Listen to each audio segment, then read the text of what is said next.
Now picture this, you're a larger-than-life family and you're looking for a safe and comfortable ride to match.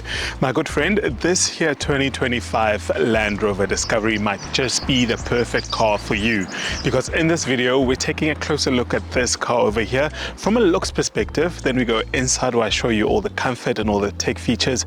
Then we take it for a spin and then I wrap it up with my final remarks. Without wasting any further time, let's get into it.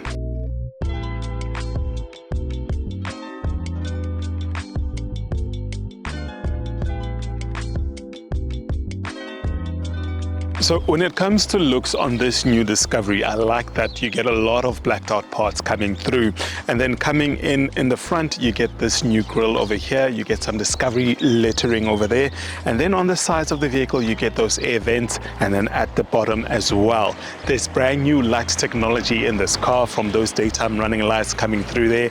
When you move to the side you get 22-inch wheels that are also being blacked out, and then you get some cladding on the sides, more Discovery lettering. And then as we move to the rear, you still get a weird, very weird shape. It looks like a fridge, I like to call it, but it still looks nice. You get those daytime running LED lights as well, and then you get the opening to the big boot. At the top you get that contrasting black moonroof, and then you get some black rails as well, and then those black mirror caps. I think let's go inside so I can give you a look as to how this car looks from a 7-seat configuration. So when we're talking about in-car comfort, this is, I think, the pinnacle of it all. Inside the Discovery, as I'm seated from a driver position, what you get is this big steering wheel that sort of like Range Rover and Land Rover is known for. Very big and very sturdy. You get the buttons along the sides over here, shortcuts that I can use as a driver. Volume as well on the steering wheel over here.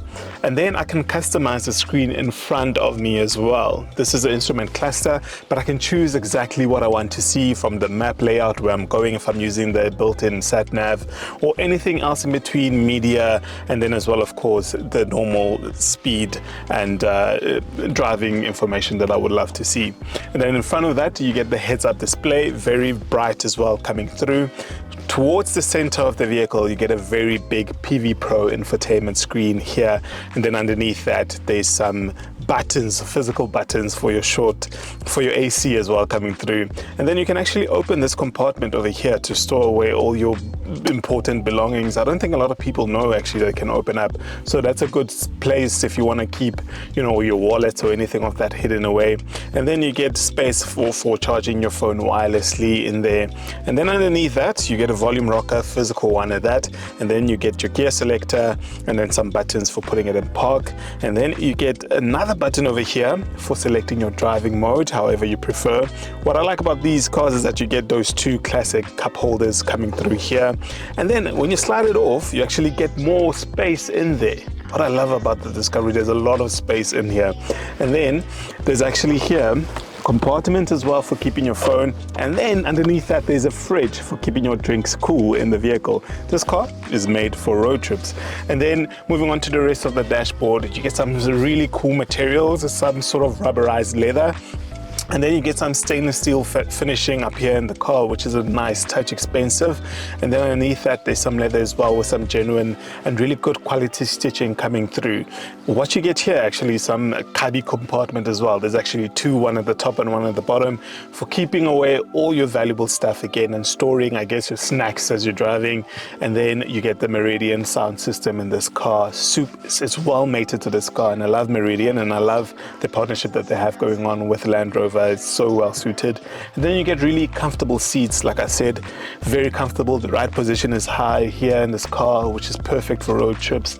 Love that about this car. Very soft headrest for your heads, for all the passengers and not just the driver. And then you get this super cool moonroof over here. There's actually two of them. There's one for the rear and one for the front, so you can open this one, close the other, vice versa, and no one has to be subject to any lighting if they don't want it, really.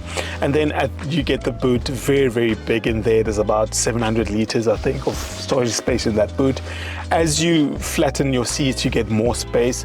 This car is a 7-seater, like I mentioned earlier, so you get tons and tons of space. We'll actually show you with with those seats up what it looks like. But again, the negative of that is that it does eat into your boot space if you open it up to the 7 seats. That's where again you can get either a roof box where you can store all your other stuff, valuables, or you can just haul a trailer. This car, perfect for that, because you get all the technology that can help you do that, haul a trailer easily. That's perfect. And then I think that's that from an inside and comfort perspective. Now let's take this car on the road, and then I can wrap it up with my final remarks. So before we can get into all of the driving fun, I need first and foremost to apologize. The plan was to take the Discovery down to Clarence for a week or so, have fun and explore, but the car got the better of me, if anything. So we ended up all the way in Knysna for an adventure with the vehicle, and we're pretty much enjoying it. Now that we got that out of the way, this car, for technicalities, is powered by a 3-liter inline-6 engine, which is as good as a V6 engine, and you get 257 kilowatts as well as 700 Newton meters of torque from this car. Engine-wise and performance-wise, it's very well mated. It's a little bit on the thirsty side with us averaging at about 9.2 liters per 100 kilometer, but I mean, that's the territory you're playing in when you have an inline-6 engine as well as a 3-liter, right? I really love it, especially when you're overtaking. Power's instant, it comes through, it's not lazy at all. I feel like this D350 variant is perfect. It's a perfect Discovery, especially if you're going to be spending a lot of time with your family, with the boot full, on the open road. If that's your plan, then do that, get the D350. Again, just emphasizing on the comfort bit, really enjoyed it, really love it. It hugs the corners very beautifully. And look, the car looks weird from outside, but you don't get a lot of the body roll coming through in here, which I think they've done a marvelous job with that. You get standard air suspension with this model that we're driving. It really wafts around as well. It gives you that sort of like Land Rover, Range Rover sort of experience that you expect from a car. The seats are very, comfortable. I spoke about that now, but the ride height just helps with that. You see everything clearly in front of you. You have a bird's eye view, essentially, what's going in and around the vehicle, which I really like about this car. So that's that from a pretty much driving perspective, but we have to talk about filling up. I spoke about we were averaging about 9.2 liters per 100 kilometer, but with that, from a half tank, we've been only filling up when we got to about half tank figures. We've been filling up for about 1.2 thousand rand, and I'm assuming if it goes to empty, you about to double that amount, right? Or just come in at 2,000 rand just to fill up your tank. But we'll try to get the exact figures for you and actually update them on our social media pages as well. So check out at twofold at Papi Mabele on all social media platforms, or we can just give you more insights on the figures of this car. And then just to close it off with a little bit of pricing information, this car is priced in at just 2 million rand, but there are some extras on this variant that we're driving that brings that figure to about 2.2 million rand. The actual price is about 2.1, and then there's extras for about 90,000 rand, just to give it that little bit of a differentiator, if you must.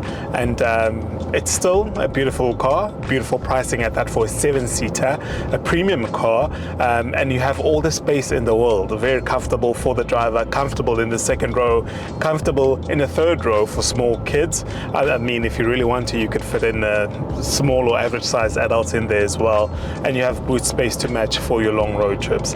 So that's my experience with this car. I think let's just close it off, man, with my final remarks. But I would definitely recommend this car, especially if you're looking and shopping around that price point.